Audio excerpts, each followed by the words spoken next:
वो चाहे तब भी हम इसे किसी आजाद रवि की इजाजत नहीं देंगे। इस इस्तेमाल में पीटर भी अपनी जगह छोड़कर खड़ा हो चुका था। उसने नहायत मुलामत से कहा, अगर तुम बुरा न मानो तो मैं एक तजाद की निशानदही जरूर करूंगा।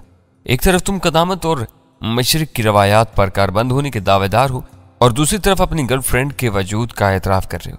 मेरा मशवरा है कि जरा सुकून से अपने जहन को टटोलो, ऐसा ना हो कि वीरा तुम्हारे जहन की एक तरह हो। एलन ने वहीं खड़े खड़े कोस्टर के मुसाफिरों से उर्दू में खिताब करना शुरू कर दिया। उन्हें बता रहा था कि उसने उन पर भरोसा करते हुए उनका सामान किसी देखभाल के बगैर कोस्टर की छत पर लगे हुए आईनी जंगले में रखवा दिया था, लेकिन रास्ते में आने वाले मुतअद्दिद फौजी और नीम फौजी चौकियों पर इस सामान की तफसीली जांच पड़ताल हो सकती थी। अगर किसी के सामान में कोई ममनू चीज मौजूद थी तो एलन को पहले ही से उसका इल्म होना चाहिए था, ताकि वो चेकिंग का मरहला आने पर मुतल्लिका अफसरान से बातचीत करके ऐसे सामान की तलाशी की नौबत ही ना लेते। उसने खबरदार किया कि तलाशी के मराहिल में किसी मुसाफिर के सामान से कुछ बरामद हुआ तो उसे संगीन नताइज भुगतने होंगे। इसमें सामान की जब्ती और गिरफ्तारी के साथ गैर सरकारी जुर्माना होने के भी कभी इम्कान थे। उसने मजीद कहा कि कोई भी तनाजा होने की सूरत में वो सफर को इल्तवा में नहीं डालेगा, बल्कि मुतासरा मुसाफिर को सादो सामान समेत हुकाम के हवाले करके आगे चल पड़ेगा। मुझे उसकी तकरीर के आगाज से अंदाजा हो गया था कि उसने मुअज़्ज़ज़ मगर सादा लू अफगानों को फर्जी खतरात से डरा धमका कर मजीद डॉलर बटोरने की कोशिश का आगाज कर दिया था। इसकी मुकम्मल गुफ्तगू ने मेरे अंदाजे के 100% तस्दीक कर दी। एलन के खामोश होती कोस्टर में मुसाफिरों की दबी दबी और तेज सरगोशियों ने भिनभिनाहट की सूरत इख्तियार कर ली। लोग इस्तिजाबिया अंदाज में एक दूसरे से मुखातिब हो गए थे। एलन अपनी जगह पर खड़ा गहरी और मुस्तफसिराना निगाहों से मुसाफिरों का जायजा लेता रहा। आखिरकार सबसे पहले सवार होने वाले 4 नफरी अयालदार ग्रुप के एक मर्द ने एलन को इशारे से अपने पास बुला लिया। वह आसूदा अंदाज में नशिस्तों के दरमियान से गुजरता हुआ उस शख्स से तकरीबन जुड़कर पायदान पर बैठ गया। मेरे लिए वो तमाशा बहुत दिलचस्प था, इसलिए मैंने अपनी पोजीशन उस तरह तब्दील कर ली थी कि किसी को एतराज का मौका दिए बगैर मैं उस गुफ्तगू शनीद का जायजा लेता रहूं। एलन का मुख्तसर खिताब ने कोस्टर के सर्द फीके और बेकैफ माहौल में सरगर्मी की लहर तोड़ा दी थी। किसी भी इस्तस्ना के बगैर हर चेहरे पर फिक्र तशवीश के साए लहराने लगे थे और लोग दबी दबी आवाजों में एक दूसरे से मशवरा करने में मसरूफ थे। एक दो मुसाफिरों ने मुड़कर एलन और मुअज़्ज़ज़ अफगान के दरमियान होने वाले सरगोशियाना मुज़ाकरात के बारे में तजस्सुस का मुजाहिरा किया तो पीटर किंग ने सर्द लहजे में उन्हें टोक दिया, दूसरों को घूरने की जरूरत नहीं, हर शख्स को अपने गिरेबान में झांकना चाहिए। जो कोई भी अकलमंदी का मुजाहिरा करते हुए हमें एतमाद में ले लेगा वो फायदे में रहेगा। हम किसी के साथ कोई जबरदस्ती या ज्यादती नहीं करेंगे। उसकी बिगड़ी हुई उर्दू को अफगान मुसाफिरों ने सांस रोक कर गहरी तवज्जो से सुना और फिर मुझे अंदाजा हुआ कि उस दूर उफ्तादा इलाके में भी उर्दू जुबान इतनी अजनबी नहीं थी जितनी मैं समझ रहा था। एलन के मुज़ाकरात बदस्तूर जारी थे। एतमाद और मुफाहमत की फिजा में शुरू होने वाली गुफ्तगू ने बतदरीज तकरार की सूरत इख्तियार कर ली थी। एलन कुछ कह रहा था और अफगान उससे मुत्तफिक नहीं था। उसका दूसरा साथी भी उसकी मदद के लिए गुफ्तगू में शामिल हो चुका था। फिर एक अधेड़ उम्र मुसाफिर ने सख्त इज़्तिराब के आलम में पीटर को अपने पास बुला लिया। मैं दिल ही दिल में उन दोनों गोरों की मकारी और अफगानों की सादालूही का एतराफ किए बगैर नहीं रह सका। उन्होंने सफर के आगाज पर कोई एतराज किए बगैर हर किस्म का सामान लाद लिया था और चिगासराय के बाद नारंग नामी आबादी से गुजरते ही मुतवक्का खतरात का ढंटोरा पीट कर अपनी ब्लैकमेलिंग का आगाज कर दिया था। ये दोनों आला तरीन दर्जे के ठग मालूम होते। गजाला ने हमारी तरफ देखकर मुड़कर धीमी आवाज में कहा, तुम देख लेना कि ये इस बार किराए से भी ज्यादा डॉलर बटोर लेंगे। खैर की बात यह है कि इनकी देदादेरी पर कोई भी मोतरज नहीं है। वो 2 पार्टियों से बात कर रहे हैं और बकिया मुसाफिर बेचैनी से अपनी बारी के मुंतजिर हैं। चोर पर मोर की मिसाल ऐसे ही मौका पर इस्तेमाल की जाती है। मैंने हंस कर कहा, यह हेरोइन और अच्छी हथियार टकों के हिसाब से मिल जाते हैं। हर शख्स सफर के अखराजात निकाले और नफा कमाने के चक्कर में कुछ न कुछ ले जा रहा है। जब सब ही के मन में चोर हो तो ठगों की ठगी पर कौन एतराज करेगा। कोस्टर के ड्राइवर और क्लीनर ने सूरत-ए-हाल से बिल्कुल लाताल्लुकी इख्तियार की हुई थी। इनकी मुकम्मल गैर जानबदारी को देखते हुए मुझे शुबा हो रहा था कि दुराने सफर मुसाफिरों से हासिल होने वाले माले गनीमत में उनका हिस्सा पहले ही से मुकर्रर किया जा चुका था। वो सफर ऐसा था कि उस पर जाने वाले मुसाफिर हर बार तब्दील हो जाते थे। रोज हर बार के आने जाने वालों से अमला मुरव्वत भी बरस सकता था, लेकिन जब हर मर्तबा नए मुसाफिर हम रकाब हो तो लिहाजे मुरव्वत खुद ब खुद नापैद हो जाता है और हर एक की दिलचस्पी रकम तक मरकूज और महदूद होकर रह जाती है। एलन और पीटर कुछ खुफिया लेन देन के बाद दूसरों के साथ मसरूफ हो चुके थे। कोस्टर कोल तार की स्याह और हमवार सड़क पर तेज रफ्तारी से फराटे भर रही थी। फिजा में ताकतवर डीजल इंजन की यकसा गुर्राहट के अलावा कोई और आवाज नुमाया नहीं थी। नारिंग के बाद सड़क की दाहिनी जानब नूरगुल नामी आबादी के आसार नमूदार हुए। इस मकाम पर सड़क और दरिया किनार का फासला इतना कम हो गया था कि दरिया का चौड़ा पार्ट साफ नजर आने लगा था। नूरगुल के कस्बे से बाहर निकलते ही सड़क और दरिया का दरमियानी फासला एक बार फिर बढ़ने लगा। यह बुरा हुआ कि तुमने हमें अंग्रेजी से नाबलद जाहिर कर दिया। तवील खामोशी के बाद सुल्तान शाह ने वीरा से शिकवा किया। अब वो अंग्रेजी में दिल खोल कर अपनी भड़ास निकालते रहेंगे और हम खून की घूंट पीने के अलावा कुछ भी नहीं कर सकेंगे। यानी हम पर एक जबरदस्त सबकत हासिल हो चुकी है। वो क्या भड़ास निकालेंगे? वीरा ने बेपरवाही से कहा। जो बोलते हैं उन्हें बोलने दो, तुम ढीठ और बेशर्म हो गई हो। सुल्तान शाह ताव खाकर बोला, तुमने सुना नहीं कि वो खबीस खजाला के बारे में कैसी वाहियात बातें कर रहा था? कम अज कम मैं तो ये सब बर्दाश्त नहीं कर सकता। वाहियात बातें? वीरा हंस पड़ी। तो बिल्कुल डफर और ज़हनी एतबार से एक चूजे की तरह नाबालिग को। एलन ने गजाला के हुस्न की तारीफ करने के अलावा और क्या कहा था?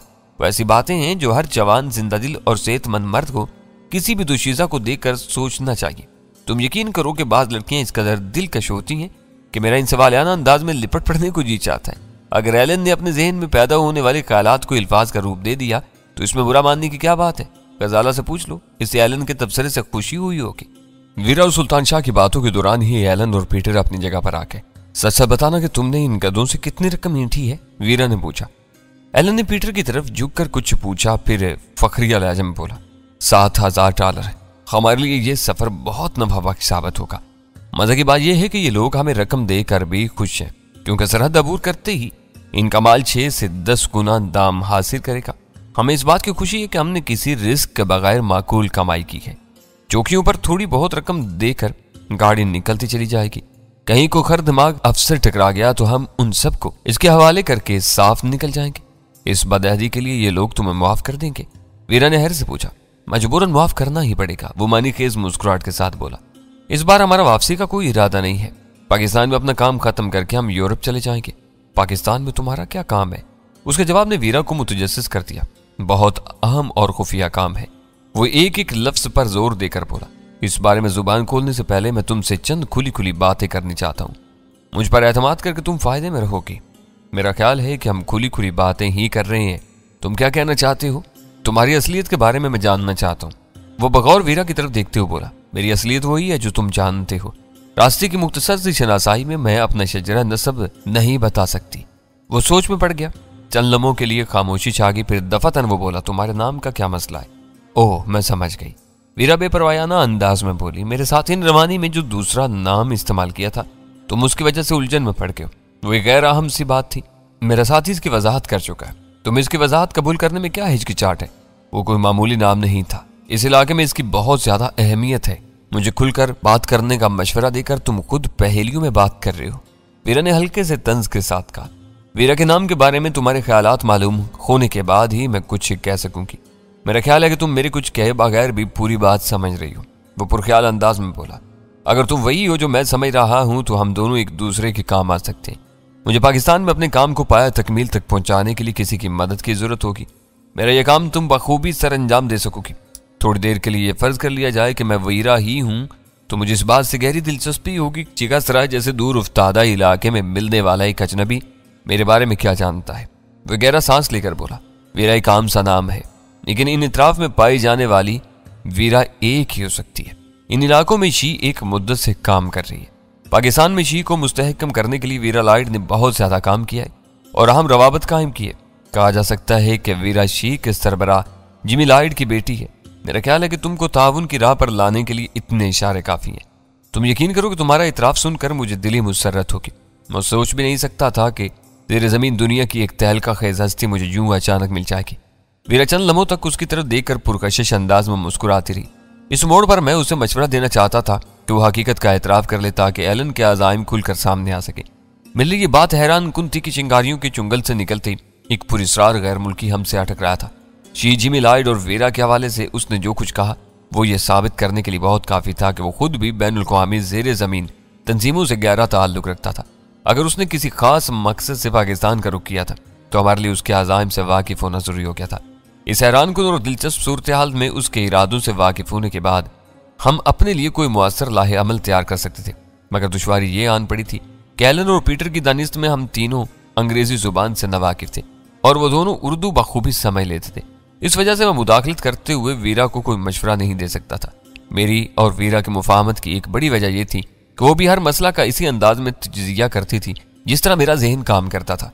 मैं लाताल्लुकाना अंदाज में खिड़की से बाहर देखते हुए अपने अधेड़ बुन में लगा रहा और वीरा ने अपने तौर पर वही फैसला कर डाला जो मैं चाहता था। अगर तुम इसी कदर मुसर हो तो मैं मान लेती हूँ कि तुम्हारा अंदाजा दुरुस्त है, वीरा ने कहा। अब तुम अपने बारे में बताओ कि तुम कौन हो और जेर जमीन दुनिया से तुम्हारा क्या ताल्लुक है। यकबयक एलन की आंखें चमक उठी और वो पीटर की तरफ देखते हुए फखरिया लहजा बोला, मेरे अंदाजे अक्सर दुरुस्त साबित होते हैं। मैंने तुमसे पहले ही कह दिया था कि इस 4 नफरी ग्रुप में शामिल गैर मुल्की लड़की का किरदार पुरस्कार है और मैं इसका कोई लगा कर रहूंगा। तुमने देख लिया कि ये क्या निकली है। यूरोप में हमारी बरादरी के नामी ग्रामी लोग भी इसका रास्ता काटने से गुरेज करते हैं। मैं ये समझने से कासिर हूं कि वीरा इन 3 कालों के साथ यहाँ क्या करती फिर रही है, पीटर बोला। सफेद सफूफ की तिजारत में दिलचस्पी रखने वालों के लिए ये इलाका बहुत पुरकशिश है, एलन ने कहा। वीरा या शी के किसी आम आदमी की यहाँ मौजूदगी मेरे लिए जरा भी ताज्जुब खेज नहीं है। इन लोगों को मुझ तक लाने वाले कंदूर खान का पूरा कबीला अफीम की काश्त और हेरोइन की तैयारी के लिए दूर दूर तक शोहरत रखता है, लेकिन हमें इन मामलात से कोई सरोकार नहीं होना चाहिए। ये वीरा के अपने मसाइल है और वीरा ने उसकी बात काट दी। ये तरीका अब बहुत फरसूदा हो गया है। आपस की इस गुफ्तगू के जरिए तुम मुझसे कुछ भी नहीं उगलवा सकोगे। मेरे मामलात को मुझ ही तक रहने दो और अब अपने बारे में बताते चले जाओ। पूरे तारुफ के बगैर अब बात आगे नहीं बढ़ सकेगी। तुम वाकई चालाक लुमड़ी हो, एलन ने तारीफी लहजा में कहा। तुम्हारी हाजिर दिमागी और बरचस्तगी के बारे में जो कुछ सुना था तुमको वैसा ही पाया है। मेरे लिए बहुत खुशी का मकाम है कि इत्तफाकन तुमसे मिल बैठने का मौका मिल गया है। अब चर्ब जुबानी का सिलसिला बंद करो, वरना मैं ये सोचने पर मजबूर हो जाऊंगी कि मेरा वास्ता किसी मक्कार भेड़िए से पड़ा है जो सिर्फ और सिर्फ अपना मतलब निकालना चाहता है। वीरा ने खुश्क लहजा में कहा। तुमने डेविड स्टार्स का नाम तो सुना ही होगा। एलन के उस सवाल ने मुझे बुरी तरह चौंका दिया। मैं सोच भी नहीं सकता था कि दुनिया यकबयक इतनी मुख्तसर हो जाएगी कि इसरार के पर्दों में लिपटी हुई पुरपीच कहानियां खुद ब खुद बेनकाब होने लगेंगी। मेरा ज़हन बेख्तियार उन बंदरों की तरफ चला गया जिनके जिस्मों में खुद कार कैमरों के साथ आतिशगीर मादा भी छुपाया जाता रहा था। वो अल्बर्टो नामी रसवाए जमाना दहशतगर्द की एक भयानक साजिश थी। वो खुद कर्नल जैसी जोन्स का दस्तराज था और एक बड़ी मनसूबाबंदी के जरिए स्पेशल टास्क फोर्स में जफर के रूप में कदम जमाने में कामयाब हो गया था। उसने तबाहकुन बंदरों के जरिए पाकिस्तान की एटमी तनसीबात को नाकाबिले तलाफी नुकसान पहुंचाने की तैयारियां कर ली थी, लेकिन मेरी बरवक्त मुदाखलत और सरकोबी की वजह से वो मंसूबा नाकाम बना दिया गया था। डेविड स्टार्स क्या बला है? वीरा ने बिल्कुल अनजान बनकर बेपरवाही से पूछा। वो बेतबारी से हंस पड़ा। क्यों मुझे घिसने की कोशिश कर रही हो? मुझे घिसने की क्या जरूरत है? तुम दोनों पहले ही घिसे घिसाए लग रहे हो। तुम्हारा साथी तो झगड़े खा कर किसी बंदर की तरह सूख गया है। एलन ने वीरा को चालाक लुमड़ी कहकर जिस बेतकल्फी का मुजाहरा किया था वो उसे महंगी पड़ रही थी। वीरा ने उसे भेड़िया करार दे दिया था और अब पीटर को बंदर से तशबीह दे दी थी। एलन चालाक ही नहीं मौका शनास भी था। वो फौरन वीरा की बरहमी का सबब भांप गया और जल्दी से बोला, माफ करना, मैंने चालाक लोमड़ी का लकब मुहावरतन इस्तेमाल किया था। मैं तुम्हारी तौहीन करने का तसव्वुर भी नहीं कर सकता। जरा जरा सी बातों से मेरी तौहीन नहीं होती। मैंने कब इसका शिकवा किया? तुमने पीटर को सूखे हुए बंदर से मुशाबा करार देकर उदास कर दिया। वीरा ने इस्तेज़ाइया अंदाज में पीटर की तरफ देखा और एक बेसाख्ता कहके के साथ बोली, उदासी तारी होने के बाद तो ये बेचारा बिल्कुल ही बंदर बन कर रह गया। इसकी खोपड़ी में से मगज निकाल कर कैमरा और पेट से आंतें निकाल कर बारूद भर दी जाए तो इसे नहायत इत्मीनान से काहोटा की तरफ रवाना किया जा सकता है। मेरे खुदा, एलन तहय्युर ज़दा आवाज में बुड़बुड़ा। और तुम कह रही हो कि तुम डेविड स्टार्स के बारे में कुछ नहीं जानती? हैरत से उसकी आंखें पेशानी पर जा चढ़ी थी। पीरा का इस्तारा कारगर रहा था। सिर्फ इतना जानती हूं कि ये 6 कोनों वाला एक सितारा है जिसे यहूदी बहुत मुकद्दस समझते हैं, लेकिन ये उनकी कुछ फहमी है। उनसे ज्यादा तो पाकिस्तानी इस सितारे की प्रस्तिश करते हैं। यकीन ना हो तो सरहद अबूर करने के बाद कराची चले जाओ। वहां कौमी शाहराह से एयरपोर्ट जाने वाले रास्ते पर डेविड स्टार मुद्दतों से साया फगन है। एमको ने इस मकाम का नाम सिर्फ स्टार गेट रखा हुआ है। मैं किसी बार रसूख पाकिस्तानी से मिली तो ये सिफारिश जरूर करूंगी कि इस मकाम का नाम डेविड स्टार गेट रख दें और फिर देखेंगे दुनिया भर से मालदार यहूदी सियाह किस तरह इस पाकिस्तानी जियारतगाह का रुख करते हैं। इनके लिए बात दिली मुसरत का बायस बनेगी कि पाकिस्तान अपने बाशिंदों की यहूदो हनूद दुश्मनी के बावजूद इनकी रवायात और निशानियों को फरोग देने की बिसात भर कोशिश कर रहा है। तुम्हें दुनिया भर में ऐसी बेमिसाल रवादारी देखने को नहीं मिलेगी। यही सितारा किसी आजाद मंश मुल्क में होता तो लोग अब तक इसे मुनहद्दम करके पैरों तले रोन चुके होते। तुम्हारी मालूमात काबिल रश्क है। वो मरूब होकर सर हिलाते हुए बोला, पाकिस्तान में दाऊदी सितारे की किसी यादगार का वजूद वाकई हैरान कुन है। मैंने तो ये सुना है कि यहूदियों की मुखालफत में पाकिस्तानी बदतरीन जुनून का शिकार है। कुछ अर्सा पहले यहूदी कंपनियों के मशरूबात को पेशाब के बराबर करार दिया जाता था। ऐसे माहौल और मुआशरे में दाऊदी सितारे का अपनी जगह बरकरार रहना इसकी मावराई कुव्वतों का एक खुला सबूत है। लेकिन ये अलग बात है और अलग मौजू है। मैं न्यूयॉर्क की ताकतवर और मालदार यहूदी तंजीम की बात कर रहा था।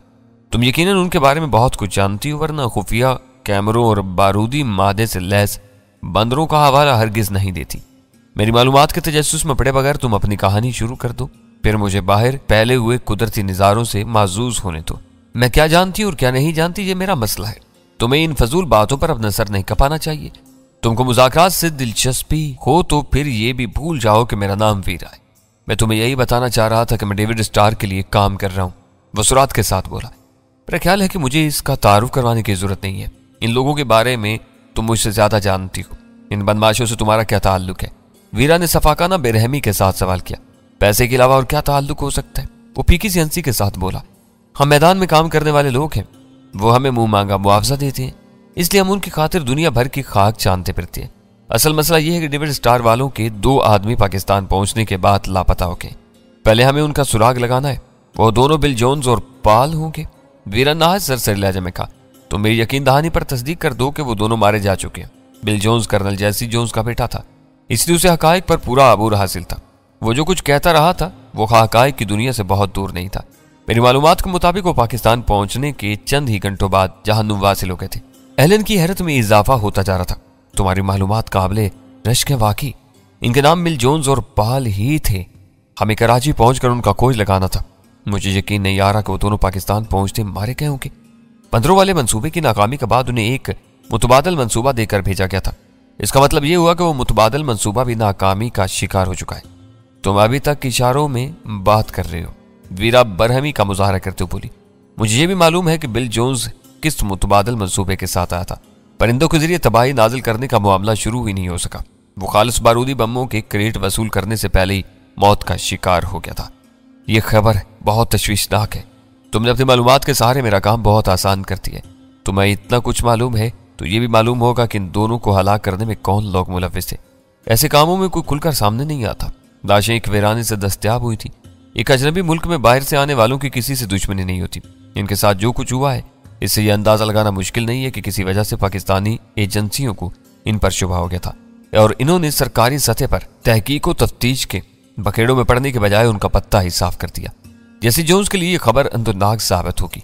एलन पुरतशवीश अंदाज में बड़बड़ाया। बिल जोन्स उसका अकलौता बेटा था और वो इसे वालियाना प्यार करता था। हो सकता है कि यह खबर उसे अपने मौजूदा पेशे से ही दिल बर्दाश्त करते। उसने पाकिस्तान को महफूज इलाका तस्वुर करके अपने बेटों को वहां भेजा था। यह मसला हर एक के साथ लगा रहता है। हम लोग यूरोप और अमेरिका में बैठकर पाकिस्तानियों को बिल्कुल टफ्फर समझते हैं, हालांकि ऐसा नहीं है। ये लोग बहुत खामोशी और सफाकी के साथ अपने मफादात की हिफाजत करते हैं। बात करते करते उसने चौंक कर पूछा, पहले तुमने कहा था कि तुम डेविड स्टार के लिए काम कर रहे हो और अब तुम्हें कर्नल जैसी जोन्स की फिक्र लाक हो रही। तुम इनमें से किसको जवाब दे हो? दरअसल हम दोनों ही फ्रीलांसर्स हैं। वो कदर तवक्कुफ के बाद बोला। पहले रास अल-मैडा ने बजाते खुद मुझसे बात की थी। उससे मामला तय हो जाने के बाद मैंने जैसी जोन्स से रब्ता किया था। वो बिल जोन्स के बारे में बहुत मुतफक्किर था। मैंने उसके बेटे की तलाश के लिए उससे भी $20,000 में सौदा कर लिया। इस वक्त हम दोनों ही के लिए काम कर रहे हैं। अगर तुम्हें बिल जोन्स ही की तलाश थी तो इसकी मौत की खबर के साथ तुम्हारा काम खत्म हो चुका है। तुम पाकिस्तान जाकर क्या करोगे? वीरा ने कदर तवक्कुफ के बाद सवाल किया। दोनों पार्टियों से मिलने वाला मुआवजा हलाल करने के लिए वहां जाना ही होगा। एलन मकाराना मुस्कुराहट के साथ बोला। अगर बिल जिंदा होता तो मुझे उसके साथ मिलकर काम करना था। अब सूरत बिल्कुल बदल कर रहेगी। हो सकता है कि बिल जोन्स की मौत की इतला देने के बाद मुझे कोई और काम सौंप दिया जाए। तुम दोनों की गुफ्तगू जरूरत से ज्यादा तवील होती जा रही है। मैंने उर्दू में मुदाखलत करते हुए खुश्क लहजा में कहा, मालूम होता है कि तुमने मेरी हदायत को थोड़ी ही देर में भुला दिया। पुरानी यादें हमेशा खुशगवार साबित होती हैं। एलन मुलायमत से बोला। कुछ ऐसी बातें छिड़ गई थी। तुम्हें फिक्रमंद होने की जरूरत नहीं है। हम मुहज्जब लोग हैं और शाइस्ता गुफ्तगू कर रहे थे। क्या यह मुमकिन नहीं कि तुम उर्दू में बात करो ताकि हम भी तुम्हारी शाइस्ता गुफ्तगू से लुत्फ अंदोज हो सकें? मैंने से घूरते हुए तंज से कहा, अच्छी बातों में दूसरों को शरीक करने में क्या हर्ज है? तलफ्फुज के एतबार से उर्दू एक मुश्किल जुबान है। उसने बिगड़ी हुई और शिकस्ता उर्दू में जवाब दिया। मैं तुम्हें पहले भी बता चुका हूं कि उर्दू बोलने से मेरे मुंह के तमाम अज़लात थक जाते हैं। वैसे अब तुम फिक्र नहीं करो, मैंने फरजाना से काफी बातें करके अपने दिल की भड़ास निकाल ली है। अब मैं ख्याल रखूंगा कि हमारे दरमियान तवील गुफ्तगू ना हो। वो पुश्तगाह से टिक कर अपने साथी से बातें करने में मसरूफ हो गया और मैंने सिगरेट सुलगा ली। उसकी वीरा से होने वाली गुफ्तगू ने मुझे बेचैन कर दिया था, मगर इन दोनों खबीसों की मौजूदगी की वजह से मैं वीरा से तबादला ख्याल करने से कासिर था। मेरे लिए फिक्रमंदी की बात यह थी कि पाकिस्तान की एटमी तनसीबात में आलमी कुव्वतों की हद से ज्यादा बढ़ती हुई दिलचस्पी का सिलसिला खत्म नहीं हो रहा था। ब्लू क्रॉस डील के तहत ईरान से आने वाला साजो सामान तबाही से बचा लिया गया था। अल्बर्टो वेल्सा के बंदरों के जरिए तबाही फैलाने के मंसूबे को बर वक्त नाकाम बना दिया गया था। बिल जोन्स को मखसूस परिंदों के सहारे सब कुछ तबाह कर देने के प्लान पर काम शुरू करने का मौका ही नहीं मिल सका था, लेकिन इन नाकामियों के बावजूद बैरूनी ताकतों की साजिशों का सिलसिला जारी था।